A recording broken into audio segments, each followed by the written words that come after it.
오늘 우리에게 주실 하나님 말씀은 이사야 49장입니다. 49장 14절부터 50장 3절까지 보겠습니다. 49장 14절부터 50장 3절까지입니다. 구약성경 29페이지입니다. 49장 14절로부터 50장 3절까지 천천히 합독하겠습니다. 오직 시온이 이르기를 여호와께서 나를 버리시며 주께서 나를 잊으셨다 하셨거니와 여인이 어찌 그 젖 먹는 자식을 잊겠으며 자기 태에서 난 아들을 긍휼히 여기지 아니하겠느냐. 그들은 혹시 잊을지라도 나는 너를 잊지 아니할 것이라. 내가 너를 내 손바닥에 새겼고 너희 성벽이 항상 내 앞에 있나니 내 자녀들은 빨리 걸으며 너를 헐며 너를 황폐하게 하던 자들이 너를 떠나가리라. 내 눈을 들어 사방을 보라. 그들이 다 모여 내게로 오느니라. 나 여호와가 이르노라. 내가 나의 삶으로 맹세하노니 내가 반드시 그 모든 무리를 장식처럼 몸에 차며 그것을 띠기의 신부처럼 할 것이라. 이는 내 황폐하고 적막한 곳들과 내 패매를 당하였던 땅이 이제는 주민이 많아 좁게 될 것이며 너를 삼켰던 자들이 멀리 떠날 것이라. 자식을 잃었을 때 낳은 자녀가 후일에 내 귀에 말하기를 이곳이 내게 좁으니 넓혀서 내게 거주하게 하라 하리니 그때 내가 내 마음에 이르기를 누가 나를 위하여 이들을 낳았는고. 나는 자녀를 잃고 외로워졌으며 사로잡혀 유리하였거늘 이들은 누가 양육하겠는고. 나는 홀로 남았거늘 이들은 어디서 생겼는고 하리라. 나 여호와가 이같이 이르노라. 내가 문 나라를 향하여 나의 손을 들고 민족들을 향하여 나의 기치를 세울 것이라. 그들이 내 아들들을 품에 안고 내 딸들을 어깨에 메고 올 것이며 왕들은 내 양부가 되며 왕비들은 내 유모가 될 것이며 그들이 얼굴을 땅에 대고 내게 절하고 내 발에 띠끌을 핥을 것이니 내가 나를 여호와인 줄 알리라. 나는 바라는 자는 수치를 당하지 아니하리라. 용사가 빼앗은 것을 어떻게 도로 빼앗으며 승리자에게 사로잡힌 자를 어떻게 건져낼 수 있으리야. 여호와가 이같이 말하노라. 용사의 포로도 빼앗을 것이요 두려운 자가 빼앗은 것도 건져낼 것이니 이는 내가 너를 대적하는 자를 대적하고 내 자녀를 내가 구원할 것임이라.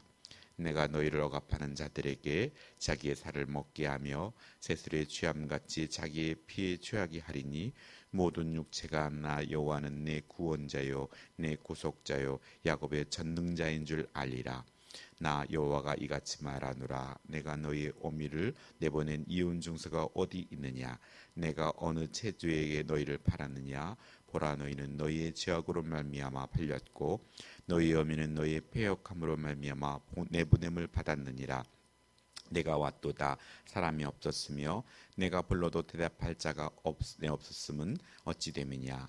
내 손이 어찌 짧아 구속하지 못하겠느냐. 내가 어찌 건질 능력이 없겠느냐. 보라, 내가 꾸짖어 바다를 마르게 하며 강들을 사막에 되게 하고 물이 없어졌으므로 그 물고기를 악취를내게 하라여 죽으리라. 내가 흑암으로 하늘을 입히며 굵은 배로 덮느니라. 아멘. 네, 오늘은 손바닥에 새긴 사랑이란 제목으로 말씀을 전하겠습니다. 하나님은 황폐해지고 비어버린 예루살렘의 재건과 회복을 약속하십니다. 비록 그들이 지은 죄 때문에 징계하셨지만 한시도 그들을 잊지 않으셨습니다. 오늘 첫 번째 묵상하고자 하는 것은 15절에 부모가 자녀를 사랑하듯이입니다. 오늘 14절로 15절에 어머니가 낳은 자식을 잊을 수 없고 또 젖을 물린 자식을 보며 사랑을 억제에 누르지 못하듯이 하나님도 자기 백성을 한순간 잊지 않으시고 뜨겁게 사랑하십니다. 하나님의 사랑을 부모의 사랑에 비교하여 보여주시지만 시편 27절로 10절은 내 부모는 나를 버렸으나 여호와는 나를 영접하시리다 라는 말씀처럼 하나님의 사랑은 부모의 사랑보다 큰 것을 말씀하고 있습니다. 여호와의 사랑은 우리 부모가 자녀를 사랑하는 것보다 크다고 말합니다. 혹시 사람은 자기 자식을 잊을지라도 하나님은 자기 백성의 이름을 손바닥에 새겨 절대로 잊지 않으신다고 말씀합니다. 죄인인 우리 부모는 자녀의 사랑을 하지만 온전하지 못함을 우리는 항상 인식해야 합니다. 매 순간 하나님의 말씀으로부터 그 사랑을 배우고 우리는 구해야 합니다. 하나님의 형상이 아닌 피조물은 자신의 새끼 사랑은 결심이 아닌 본능적으로 합니다.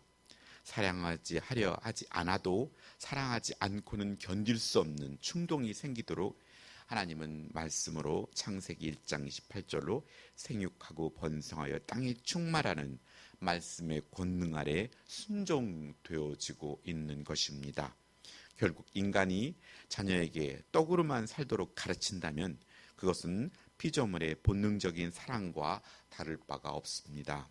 하여 이 땅에서 삶이 전부라면 피조물들의 사랑과 다를 바 없게 되지만 이 땅에서의 삶이 전부가 아니라 이후의 영원한 삶을 결정짓는 때라는 것을 우리는 인식할 때 진정한 부모 사랑은 육적인 이 세상의 삶만이 아니라 이후의 삶까지도 인도할 수 있는 부모의 사랑이 되어야 한다는 것입니다.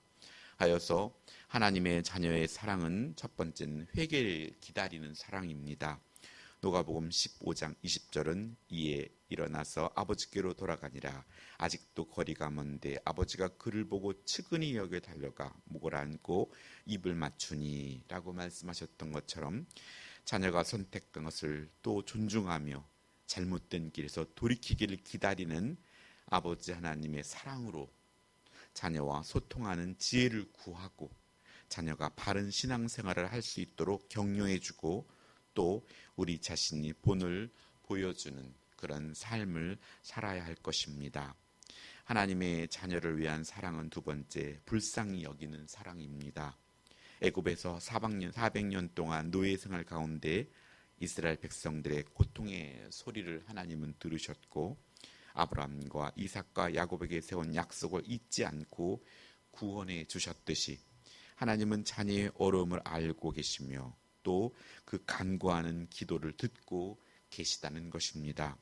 시편 103편 13절로 14절은 아버지가 자식을 긍휼히 여긴 같이 여호와께서는 자기를 경외하는 자를 긍휼히 여기시다니 이는 그가 우리의 체질을 아시며 우리가 단지 먼지뿐임을 기억하심이로다 라고 말씀합니다. 우리는 자녀를 감성적으로 치우쳐서 때론 너무 엄하게 가르칠 때도 있고 때론 너무 기준 없이 자녀를 가르칠 수 있으나 하나님은 우리의 자녀를 가장 적절하게 인도하심을 믿고 부모된 우리는 자녀의 손에 하나님의 손을 붙잡도록 해 주어야 할 책임이 우리에게 있습니다. 우리도 우리의 사정을 알아주시는 하나님의 사랑을 신뢰하며 믿음으로 간구하며 자녀를 어떻게 교육할 것인지 또 가정을 어떻게 이끌 것인지 이 모든 것들을 하나님께 간구함으로 지혜와 능력을 구하여야 할 것입니다. 하나님의 자녀에 대한 사랑은 세 번째, 개인을 구원하시며 보호하시는 사랑입니다. 하나님은 말씀을 통하여 또 하나님 자녀인 우리의 말과 삶을 통하여 영혼 구원의 노력을 계속하신다는 것입니다. 때로는 우리가 계획한 것이 아닌 쪽으로 흘러가더라도 하나님의 구원과 보호하심이 있다는 것은 너무나 감사한 일입니다. 이 땅에서 하나님 아버지의 사랑을 최소한도로 보여줄 수 있는 비유가 부모의 사랑입니다. 하나님의 사랑은 우리를 눈동자처럼 사랑하시고 독수리가 그 날개로 새끼를 엎는 것 같이 사랑하십니다. 그러니 나의 모든 시간은 하나님의 기억이고 나의 모든 사건은 하나님의 사랑임을 기억해야 합니다. 불효자는 부모의 사랑을 깨닫지 못합니다. 부모를 사랑한다면서도 모두를 받아들이지 않고 자신이 이해되는 것만을 받아들이며 이해되지 않는 것은 또 그들은 받아들이지 않습니다. 데살로니가 후서 2장 10절에 불의의 모든 속임으로 멸망하는 자들에게 있으리니 이는 그들이 진리의 사랑을 받지 아니하여 구원을 받지 못함이라 라는 말씀처럼 이 땅에 불신자들은 하나님의 말씀과 성령으로 그들의 인생관이 새로워져야만이 하나님의 사랑을 깨닫게 된다는 것입니다. 하나님의 사랑을 최소한도로 보여줄 수 있는 부모의 자녀 사랑을 통해서 하나님의 사랑을 우리 자녀와 또 다음 세대와 또 불신자들에게 우리는 보여줄 수 있는 방법들을 묵상해야 합니다. 하나님의 사랑이 부모가 자녀를 사랑하는 것이 최소한을 보여준다면 오늘 이 땅에 그래도 부모는 자녀를 무조건적으로 사랑하지 않습니까? 자녀가 배가 고프면 졸립다가도 일어나서 자녀를 위해 맛있는 음식들을 차려주기를 우리는 마다하지 않고 자녀가 어려움이 당하면 내가 어떠한 상황 속에서도 그곳으로 달려가는 것이 부모의 마음이듯이 오늘 이 땅에 이 하나님의 사랑을 실천하는 저와 여러분이 될 수 있도록 하나님의 주신 능력과 지혜와 힘을 구하시길 원합니다. 두 번째 묵상하고자 하는 것은 16절에 너의 성벽이 항상 내 앞에 있나니입니다. 이사야가 예언하는 이때는 아직 그들이 바벨론에 잡혀가기 전이었습니다. 그 무너진 폐허로만 생각하지 않고 앞으로 그것을 재건을 생각하심을 보여주고 있습니다. 하나님께서 지켜주시는 교회는 역대하 16장 9절부터 말씀처럼 여호와의 눈은 온 땅을 두루 감찰하사 전심으로 자신에게 향하시는 자들을 위하여 능력을 베푸신다고 말씀합니다. 계시록 3장 10절은 내가 나의 인생의 말씀을 지켰은즉 내가 또한 너를 지켜 시험의 때를 면하게 하리니 라고 말씀합니다. 하나님께서 지키시는 교회는 오늘 마태복음 5장 16절처럼 이같이 너희 빛이 사람 앞에 비치게 하여 그들로 너희 착한 행실을 보고 하늘에 계신 너희 아버지께 영광을 돌리게 하라 라고 말씀합니다. 지금은 코로나 팬데믹 상황입니다. 모두가 어려운 상황일 때 맑은 물과 또 빛은 빛을 발하게 되어 있습니다.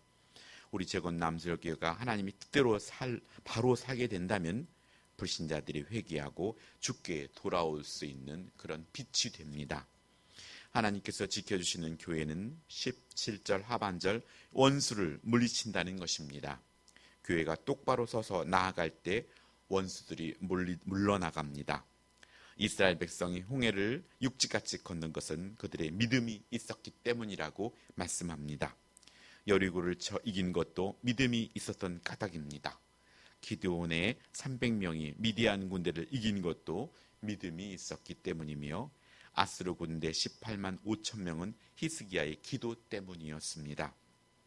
지금의 코로나 전염병도 우리의 교회가 올바른 믿음으로 굳건히 설 때 문제가 해결될 것을 믿으시기 바랍니다. 저 북한 땅이 복음으로 하나님의 백성들을 찾아야 하고 우리 교회와 개인에게 주어진 비전을 확실히 하여 이 상황 속에서도 굳건한 믿음을 가지고 나아갈 때 오늘 우리를 향하신 우리 교회를 향하신 또 그리스도인들을 향하신 하나님의 뜻이 성취될 것이며 더러운 영들은 한 길로 왔다 일곱 길로 물러날 것입니다. 이 무더위 속에서도 우리 앞에 보여지는 삶 속에 열심히 또 살아가며 보이지 않는 영적인 싸움을 싸우는 승리하는 복된 하루가 되기를 예수님의 이름으로 축복합니다. 하나님 아버지 감사드립니다. 우리를 당신의 손바닥에 새기신 그 사랑을 우리가 기억하게 하여 주시옵소서. 아버지, 부모가 자녀를 사랑하는 것이 하나님의 사랑을 보여주는 최소한의 사랑이라 합니다. 그 하나님의 크고 넓으신 사랑을 감히 이 땅에서 인간이 재고 볼 수 없음을 우리가 항상 겸손하게 하나님 말씀을 통하여 우리가 깨닫게 하여 주시옵소서. 하나님 말씀을 통하여서 또 회개의 삶으로 우리가 응답하며 오늘 하루도 예수님의 이름으로 승리하는 복된 하루가 되게 하여 주시옵소서. 감사드리며 예수님의 이름으로 기도드렸습니다. 아멘.